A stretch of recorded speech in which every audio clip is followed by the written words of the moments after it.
حضرت عثمان رضی اللہ عنہ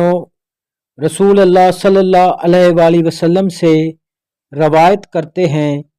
آپ صلی اللہ علیہ وآلہ وسلم نے فرمایا، اللہ کی راہ میں ایک دن نگہبانی کرنا 1000 دن کی عبادت سے بہتر ہے۔ حضرت ابو ہریرہ رضی اللہ عنہ سے روایت ہے کہ رسول اللہ صلی اللہ علیہ وآلہ وسلم نے فرمایا،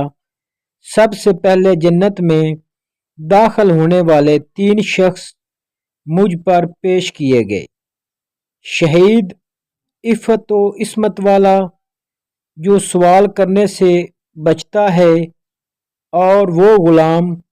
جس نے اللہ کی عبادت اچھے انداز میں کی اور اپنے مالکوں سے بھی خیر خواہی کی۔